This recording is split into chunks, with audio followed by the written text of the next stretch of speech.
Menteri Hukum dan HAM Yasona Laoly menyatakan masih mengkaji laporan kepengurusan Partai Golkar. Pasca Munas dari dua kubu, Yasona menyatakan masih akan mengkaji keduanya. Yasona juga akan membentuk tim khusus untuk mempelajari laporan kedua kubu.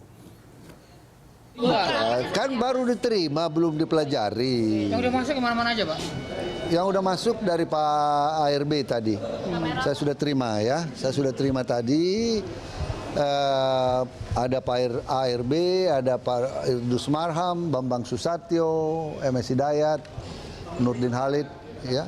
Jadi saya kira kami terima dulu lah. Saya akan bentuk tim ya dari Dirjen AHU dan staf khusus saya untuk menganalisis data-data yang ada. Pak, kalau dari dua kubu, ya kita tampung aja. Kita kan pemerintah tidak boleh diskriminatif.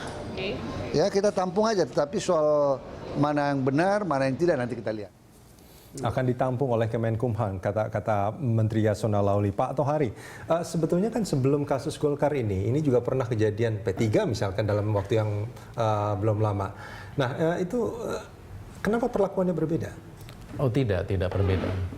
Jadi kami di dalam melakukan sesuatu sehingga kami kemudian mengambil keputusan, itu kami semata-mata hanya berdasarkan pada peraturan perundang-undangan saja. Di luar itu bukan urusan kami. Urusan politik itu biarlah politisi yang berbicara. Tetapi kami dari sisi pemerintah, kami melaksanakan peraturan perundang-undangan. Nah, terkait dengan perselisihan yang tadi disebutkan oleh Pak Margarito Kamis, ya bahwa perselisihan itu memang ada ukurannya di sana, yaitu apabila ditolak oleh paling rendah 2/3 dari anggota forum permusyawaratan tertinggi sebuah partai.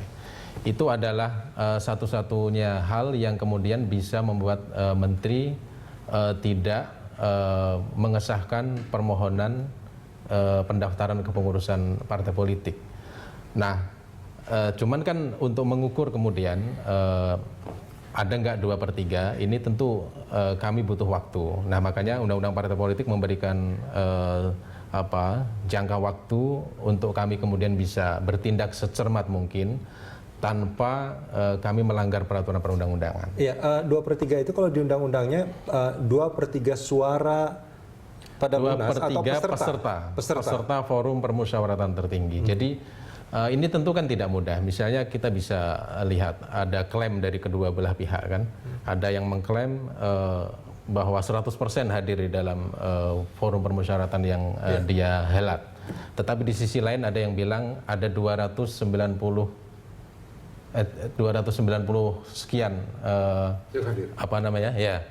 Kalau dijumlah itu berapa? Itu sudah melebihi 555 yang katanya itu memiliki hak suara gitu kan. Artinya kan ini saling klaim-mengklaim dari kedua belah pihak. Nah, kami tentu tidak bisa sembarangan. Kami perlu waktu untuk kemudian mempelajari. Makanya Pak Menteri Hukum dan HAM dengan dengan tegas tadi menyatakan bahwa akan dipelajari terlebih dahulu, bahkan dibentuk tim yang kemudian akan mengkaji persoalan ini secara komprehensif, sesuai dengan peraturan perundang-undangan, sesuai dengan undang-undang partai politik, sesuai dengan ADART Golkar. Kalau kita bicara soal pengambilan keputusan tertinggi di Golkar ini adalah Munas, maka yang dihitung adalah Munas terakhir, Munas 9. Ya, ini kan problemnya adalah saya tidak bicara kasus ini ya, saya bicara secara umum saja. Secara aturan. Aturannya berarti yang dihitung adalah Munas 9 Golkar. Ya, kalau misalkan itu yang dibahas, maka ini berat juga bagi kubu Bang Indra ini. Kalau Munas 9 itu kan dari kubu-kubu yang yang menolak itu tidak ada yang hadir di sana. Artinya kemarin aja bisa dikatakan aklamasi mendukung Pak Ical sebenarnya. Hadir. Justru yang hadir ini diculik juga ada malam terakhir ada 29 delegasi yang yang cabut gitu, karena memang persiapan teknisnya itu menyebabkan lokasi hotel kita itu terpisah-pisah. Jadi gampang sekali bagi kubu sana untuk melakukan intimidasi dan segala macam. Tapi itu dilakukan. Ya, mereka lakukan menurut itu. Pengakuan yang hadir. Ada bukti-buktinya, SMS, telepon, bahkan dalam bahasa-bahasa yang sangat kasar untuk ukuran partai politik sekaliber Golkar ya, itu juga memicu konflik-konflik baru ya. Tapi yang ingin saya katakan bahwa peserta Munas yang hadir di Ancol itu legal karena mereka memiliki surat mandat dan kita bisa serahkan ke Dekumham. Mereka juga unsur 2/3 juga kita terpenuhi dan ya tinggal kita bicara aja nanti apakah versi mana yang betul-betul melaksanakan Munas secara demokratis sesuai anggaran dasar, anggaran rumah tangga Partai Golkar, mana yang tidak gitu. Contoh, menurut saya Munas Bali itu belum memilih ketua umum Munas Bali. Kenapa? Karena waktu pandangan umum yang dilakukan oleh peserta itu langsung kebulatan tekad untuk mengusung, langsung ada aklamasi. Sementara mengurus anggaran dasar, anggaran rumah tangga Partai Golkar harus ada proses tahapan pencalonan. Dicalonkan lebih dari 30%. Lalu dinyatakan sebagai calon dan segala macam. Itu kan sudah dilakukan sebetulnya, Bang. Belum dinyatakan misalnya di dalam Munas Ancol kita melakukan 5 kali rapat paripurna. Rapat paripurna mengatakan 5. Rapat paripurna kelima yaitu memilih calon ketua umum. Di sana nggak ada. Tapi kan ada calon yang mengundurkan diri. Oh enggak, belum diuji sebagai calon. Dia sebagai bakal calon dia mengundurkan diri. Tetapi maksud saya begini, sekalipun harus ada satu calon tunggal, harus ada proses verifikasi calon ini dinyatakan sebagai calon, lalu disahkan sebagai calon, lalu oke, kita vote. Aklamasi, kata aklamasi, berapa suara aklamasi? Itu nggak ada, aklamasi juga tidak diatur di dalam katakanlah di dalam ADRT Partai Golkar. Jadi Munas Bali belum memilih ketua umum Partai Golkar. Yang memilih ketua umum Partai Golkar adalah Munas Ancol dan itu sesuai dengan ADRT. Silakan kita beradu argumen di depan Dekumham gitu. Berat kayaknya Pak Margarito ini. Tidak. Rumit ini. Tidak rumit. Ini sangat simpel. Sangat simpel. Pertanyaan hukum ya, saya orang hukum, saya bukan orang politik. Siapa di anggaran dasar, anggaran rumah tangga partai mereka ini yang mengatur atau yang diberi kewenangan menyelenggarakan Munas? Siapa? Presidium atau DPP? Gini, saya mau jelaskan. Nah, di situ itu juga. Ya, ini pertanyaan hukumnya gitu. Jadi mudah sekali. Ya, saya mau jelaskan. Yang mengadakan Munas Ancol itu DPP. Yaitu DPP karena DPP ingat, ketika rapat pleno DPP Partai Golkar, itu Ketua Umum DPP Partai Golkar tidak hadir. Yang hadir adalah Pak Tio Sambuaga dan mengatakan rapat pleno kita nyatakan di skor. Lalu kemudian rapat pleno itu diambil alih oleh Pak Agung Laksono sebagai Wakil Ketua Umum DPP Partai Golkar, kita lanjutkan, lalu muncul yang namanya pelaksana tugas Ketua Umum, yaitu Insinyur Haji Agung Laksono. Jadi yang melaksanakan Munas Ancol itu DPP Partai Golkar, sementara Munas Bali sama sekali tidak melaksanakan Munas berdasarkan rapat pleno. Ini clear gitu kan, clear sekali. Jadi enggak, tim penyelamat itu, tim yang disebut dengan tim penyelamat itu hanya sekedar pemberitaan, sekedar kelompok macam-macam yang disebut. Tetapi yang melaksanakan adalah DPP.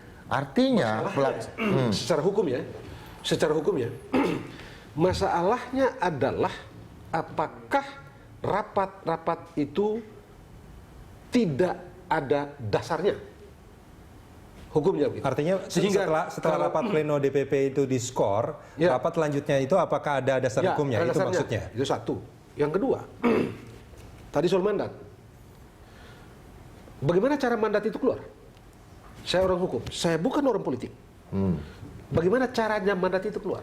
Apakah misalnya dikeluarkan melalui rapat di DPD 1 atau DPD 2? Dikeluarkan itu tidak? Apakah ada halangan dari sebut saja ketua dan sekretaris DPD 1 DPD 2 itu? Kalau itu tidak, bagaimana Anda bicara mengenai legalitas mandat? Ya, di situ itu soal hukum yang harus mereka. Iya, di dalam anggaran dasar, anggaran rumah tangga Partai Golkar disebut bahwa peserta Munas adalah unsur DPD 1, unsur DPD 2. Artinya mereka bukan wajib ketua. Semuanya. Oh, enggak. Dan itu yang diberikan mandat. Ada mandatnya. Nah, itu dia. Masalah hukumnya adalah bagaimana mandat itu keluar. Itu yang kami mesti cek. Ya itu juga kita harus cek. Bagaimana mandat itu keluar. Apakah itu keluar melalui mekanisme pengambilan keputusan di partai itu atau tidak? Atau ini bagus. Karena saya tidak ada di situ, misalnya saya ketua dan beliau sekretaris, kami tidak ada di yang daerah bagus. itu. Lalu wakil sekretaris itu ngasih mandat ke Anda misalnya. Saya kira masukan Pak Margito ini bagus bagi kami. Kenapa? Itu yang Karena Munas Partai Golkar di Bali, mandat diberikan oleh DPD 2 berdasarkan ACC dari DPD 1. Berdasarkan persetujuan DPD 1. Karena ini pengendalian. Itu berarti sama sekali tidak ada mandat yang berdasarkan tingkatan masing-masing. Mestinya DPD 2 secara mandiri mengirimkan mandatnya ke Bali. Tetapi yang hadir ke Bali itu berdasarkan harus ada rekomendasi. Ada mandat tambahan. Jadi sudah dibajak Munas Bali ini. Jadi kami dapat masukan. Artinya menurut Anda, Munas di Bali itu sebetulnya tidak ada mandat untuk dilaksanakan ya? Ya tidak ada karena belum diputuskan oleh rapat pleno DPD Partai Golkar. Tidak ada pembahasan misalnya menyangkut masalah program kerja. Tidak ada menyangkut masalah kaderisasi. Rapat pleno DPP tidak pernah memberikan mandat untuk melaksanakan Munas di Bali. Itu sebetulnya poinnya ya. Betul, Baik. betul. Kita coba melalui telepon sudah ada Ali Mokhtar Ngabalin, Ketua DPP Golkar versi Munas Bali ini, Bang Indra. Bang Mokhtar Ngabalin. Ya. Ya, di studio ada Bang Indra Piliang, ada Pak Margarito Kamis, dan ada Pak Ahmad Asin Tohari dari Kemenkumham. Menurut Bang Indra, Munas di Bali itu tidak ada mandatnya dari pleno DPP. Indra J. Piliang ini saya punya teman, saya punya kawan. Tapi ada Profesor Margarito ya, Assalamualaikum. Pak Ahmad juga, Assalamualaikum. Untuk bapak-bapak, Assalamualaikum semua. Waalaikumsalam. Ya, jadi begini, memang kalau dilihat dari konstitusi, yang harus dimengerti itu adalah rapat pleno itu memang adalah kewenangan anggaran dasar, anggaran rumah tangga, untuk juga memberikan kewenangan ke DPP dalam rangka memastikan pelaksanaan Munas. Jadi kalau teman-teman yang sekiranya ikuti terus perjalanan tahapan-tahapan pengambilan keputusan di DPP Partai Golkar, mestinya mengerti. Karena rapat pleno itu menetapkan Munas itu tanggal 20 bulan Januari. Ya, sama seperti Pak Agung dengan kawan-kawan menginginkan. Tapi ternyata kan mereka juga sudah bikin Munas ya. Itu bulan Januari. Tapi begitu Rapim di Jogja, Rapim Jogja itu memutuskan mengambil satu keputusan untuk pelaksanaan Munasnya bulan Oktober. Nah, di dalam mekanisme pengambilan keputusan DPP Partai Golkar, jangan lupa bahwa Rapim itu adalah institusi tertinggi setelah Munas. Jadi di atasnya tidak ada lagi. Itu sebabnya Pak Abu Rizal Bakri dalam pidato pembukaan dan menyampaikan kepada seluruh peserta bahwa kami dari Dewan Pimpinan Pusat Partai Golkar telah menetapkan pelaksanaan Munas itu pada bulan Januari nanti. Tapi kalau ternyata saudara-saudara mengambil keputusan yang berbeda dengan kami, selaku mandataris Musyawarah Nasional, saya akan mengikuti apa yang saudara-saudara ambil. Itu. Berkaitan dengan pelaksanaan Munas di Bali, ini poin kedua, seluruh komisi-komisi, baik komisi rekomendasi, program kerja, sampai dengan anggaran dasar dan rumah tangga, itu pembahasannya luar biasa. Kami sampai tidak bisa berhenti dari waktu ke waktu tentang pelaksanaan pembahasan komisi-komisi itu. Oleh karena itu memang saya pikir kalau kawan-kawan yang tidak ikuti tahapan ini memang tidak banyak mendapatkan informasi tentang seberapa komplitnya, simultannya pembahasan dan Munas maupun tahapan-tahapan pengambilan Bang Ngabalin, keputusan. Anda ingin mengatakan bahwa Munas di Bali itu sebetulnya ada mandat dari rapat pleno DPP atau tidak sebetulnya? Atau dari Rapimnas itu? Munas di Bali itu adalah keputusan Rapimnas Partai Keputusan Golkar. Rapimnas. Artinya dianggap rapat pleno itu tidak dibutuhkan untuk memberikan mandat. Bukan tidak dianggap. Pleno itu adalah institusi rendah di bawah Rapimnas. Ya. Rapimnas itu adalah institusi tertinggi kedua setelah Munas. Ya. Jadi ada tahapan-tahapannya yang memang kalau Ya, artinya meskipun rapat pleno tidak memberikan mandat, tapi karena sudah ada mandat dari Rapimnas, maka ini sudah dinyatakan sah. iya, Rapimnas, Munas itu adalah adalah hasil keputusan Rapimnas. Itu aja bahasanya. Oke, ya ini Bang Indra ingin menanggapi, silakan. Gini aja, gampang aja kami membuktikan bahwa apa yang dikatakan oleh Mokhtar Ngabalin itu keliru, nggak ada faktanya. Kenapa? Kami punya rekaman, suara langsung dari ketua pimpin rapat pleno Partai Golkar pada malam tanggal itu, yaitu Bang Ical, yang mengatakan bahwa oke, kita adakan Munas Rapimnas di Jogja, tapi saya mengatakan bahwa kita konsisten penuh untuk melaksanakan Munas pada bulan Januari. Itu ada rekamannya berupa video.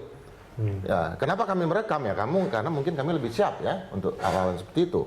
Yang kedua adalah yang disebut Rapimnas itu adalah rapat pimpinan yang melakukan koordinasi antara DPP dengan DPD tingkat 1. Tetapi Rapimnas tidak bisa membajak Munas. Bayangkan bahwa nanti tahun depan kami bisa saja Rapimnas membajak keputusan Munas balik. Kalau ini yang terjadi dengan apa yang dijelaskan oleh Pak Ngabalin tadi gitu. Bayangkan kalau Rapimnas berikutnya membajak keputusan Artinya membatalkan keputusan Munas balik. Kenapa? Karena hanya Munas yang bisa memutuskan Munas. Itu konstruksi kenapa menurut anggaran dasar mestinya Munas ini dilaksanakan bulan Oktober. Kami desak itu. Tapi DPP mengatakan oke, berdasarkan rekomendasi. Pas kami bersiap untuk melaksanakan Januari, berkelit lagi ke bulan November. Ya sudah, pelanggarannya sudah sangat maksimal gitu. Anda yang mengatakan bahwa sebetulnya Rapimnas tidak punya hak untuk menganulir apa yang menjadi keputusan Munas. Nggak ada hak sama sekali. Masa keputusan undang-undang katakanlah itu bisa dibatalkan oleh peraturan pemerintah? Nggak mungkin itu. Ya, Rapimnas itu ada aturannya. Kenapa Rapimnas sebelumnya tidak pernah membahas Munas? Jelas kan? Alasannya jelas. Untuk pemilihan presiden oke, untuk agenda konsolidasi oke, tapi membahas Munas nggak bisa Rapimnas. Kalau ini yang terjadi setiap tahun akan ada ketua umum Partai Golkar. Pak Margarito, tanggapannya soal ini? Sekali lagi saya legal, ya. Jadi memang tadi kita belum terlalu jelas, tapi sebenarnya tadi mulai kelihatan ya. Apakah pleno yang dimaksud itu adalah pleno rapat pleno, pengurus pleno atau pengurus harian? Pengurus pleno. Ya. Nah, tapi kalau saya cek di dalam anggaran dasar anggaran mereka, tempat pengambilan keputusan itu tertinggi setelah Munas adalah Rapimnas. Baru Rapimnas dan seterusnya. Pada titik itu ya, saya mesti mengatakan bahwa saya tidak tahu material semua yang sejauh yang saya tahu, maka saya mesti mengatakan bahwa apa yang dilakukan di sana sesuai dengan perintah Munas. Sekarang kalau Indra bilang bahwa kalau dengan Munas itu dengan Rapimnas itu maka setiap tahun bisa dibikin Munas, tidak bisa juga. Kenapa tidak? Kenapa? Karena untuk menolak, misalnya sekarang ini menolak kepengurusan, sebut saja kepengurusan yang ada di Bali itu, mesti 2/3. Ya gampang, 2/3 itu masalah gampang. Masalah 2/3, masalah 4/5. Bisa saja besok kami bajak ini seluruh DPD untuk melakukan Rapimnas. Nah, ini maksud saya konstruksi hukumnya. Kalau masalah 2/3 itu masalah politik. 2/3, tidak. Karena legal, ya. Pasal 23 Undang-Undang Nomor 2 Tahun 2008 dan diubah dengan Undang-Undang Nomor 2 Tahun 2011 itu 2/3 menolak hasil. Kita akan sambung ini di segmen berikutnya. Menolak hasil Rapimnas. Ya, bisa.